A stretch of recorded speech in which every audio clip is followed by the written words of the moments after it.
Bonjour mes chers amis, nous sommes déjà à la fin de la semaine de travail et nous disons gloire à Dieu. Merci pour son amour, pour sa grâce et sa miséricorde.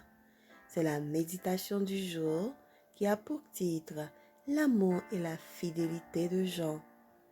Et nous avons connu l'amour que Dieu a pour nous et nous y avons cru.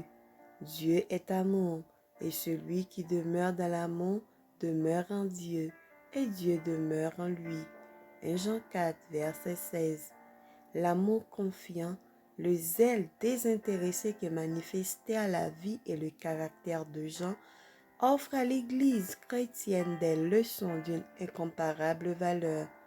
Certains peuvent prétendre que l'apôtre possédait cet amour indépendamment de la grâce divine. Cependant, Jean possédait par nature de sérieuses imperfections de caractère. Il était orgueilleux, ambitieux et prompt à ressentir la plus légère offense.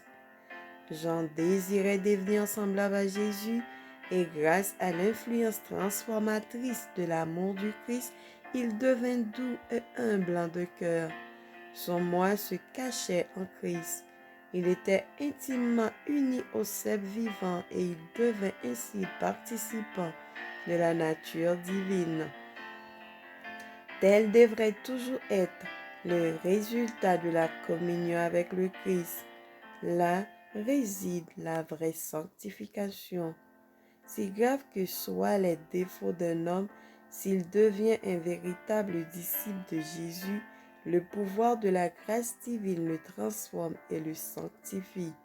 Mais lorsque certains fidèles se déclarent chrétiens et que leur religion ne parvient pas à les améliorer, à en faire les vivants représentants du Christ par leur tendance et leur caractère, ils ne sont pas dignes de lui. Jean possédait la véritable sanctification et cependant, remarquez que l'apôtre ne se prétend pas sans péché. Il recherche la perfection en marchant à la lumière de l'approbation divine. Il proclame que celui qui dit connaître Dieu et qui enfreint la loi divine est un menteur. Bien que nous devions aimer les âmes pour lesquelles le Christ est mort et travailler pour leur salut, nous ne devons pas faire de compromis avec le péché. Ne nous unissons pas avec ceux qui sont en rébellion contre Dieu en prétendant faire acte de charité. Le Seigneur demande à son peuple d'aujourd'hui d'être intransigeant en ce qui concerne la justice et de s'opposer, comme le fit Jean à son époque, à toute erreur funeste à l'âme. Amen.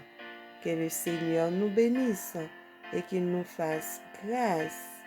Bonne journée de préparation sous la protection de Dieu et un bon vendredi. Amen.